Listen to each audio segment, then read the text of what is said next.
Salve, salve pessoal, deixe seu like neste vídeo, inscreva-se aqui no canal caso você não seja inscrito, a gente fala muito sobre Flamengo por aqui.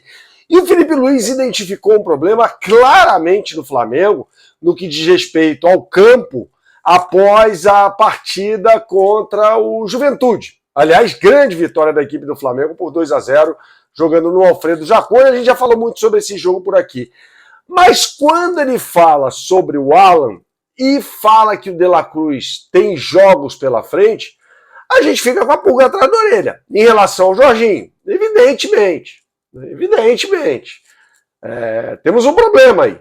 Né? E o Felipe Luiz identifica isso e por isso, acho eu, não coloca, e é uma questão de opinião, o De La Cruz para jogar contra o Juventude. Né? Diferentemente do que fez no jogo contra o Grêmio, porque sabia que haveria 2 semanas pela frente.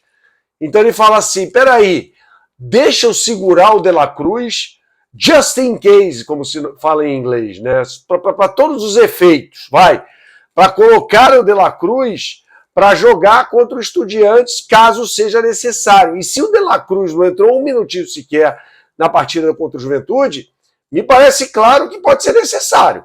Né? Ainda que o Jorginho tenha condições de jogo, não vai poder jogar os 90 minutos. Né? Então tem um problema aí.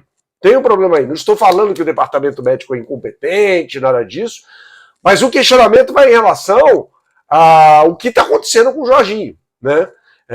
Eu tinha certeza, acho que todo mundo tinha, plena e absoluta certeza, de que seria um problema pontual ali para o jogo contra o Grêmio e que depois ele se recuperaria para enfrentar o Juventude, o Estudiantes, normalmente e tal. Né?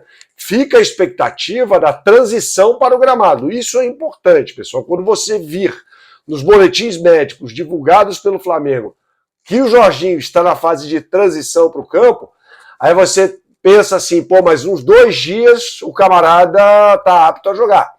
Tá? Mas precisa haver primeiro isso, transição para o campo.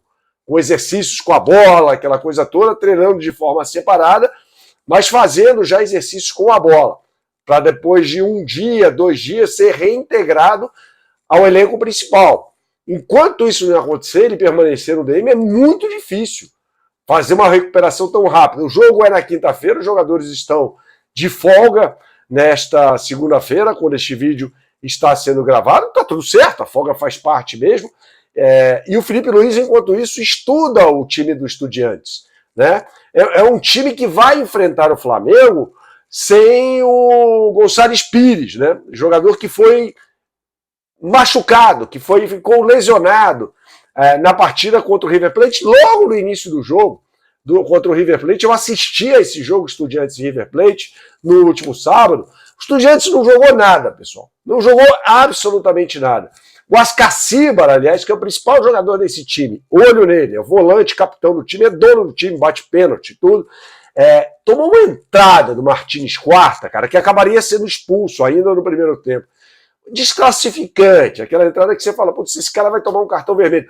Como a do Taliari ontem no São Paulino. Foi mais ou menos daquele naipe. Só que a do Martins Quarta no Ascacibar deixou um corte desse tamanho na canela do jogador. Então ele é dúvida. Embora tenha continuado em campo, sabe-se lá o que está acontecendo. Né? Mas assim, não jogou o Carrilho, que é o centroavante titular, o Sousa joga atrás dele, com Medina de um lado. É um time que joga num 4-2-3-1, esse do Estudiantes. Mas assim, toda a análise vai para o espaço quando começar o jogo. Sabe por quê? Porque o Estudiantes é um time tetracampeão de Libertadores. Negócio da Libertadores, gente, é diferente. Eu vi com meus olhos, ninguém me contou, o Flamengo em 82 ser eliminado no Maracanã pelo Peñarol, que era menos time do que o Flamengo. O Flamengo era o melhor time do mundo em 82. Tinha conquistado o Mundial em 81 e entrou na Libertadores já na fase final. Havia 2 triangulares. Quem vencesse o triangular ia para a decisão. Né? E o Flamengo já havia ganhado do River Plate do Monumental de Núñez, ganhou do River Plate no Maracanã e tinha de ganhar do Peñarol no Maracanã. Choveu no Rio. Né? E o Jair, de falta, Jair que jogou no Internacional, acabou fazendo o gol da vitória do Peñarol. O Flamengo perdeu o gol pra caramba, aquela coisa toda. E o Flamengo acabou ficando pelo caminho. O melhor time do mundo. Tá? contra um time mais ou menos, que era o time do Peñarol. Naquela época, jogar Libertadores fora de casa era mais complicado. O ambiente era muito mais hostil. E o ambiente do estádio, melhor dizendo, Uno, lá em La Plata, é bem complicado. É bem complicado.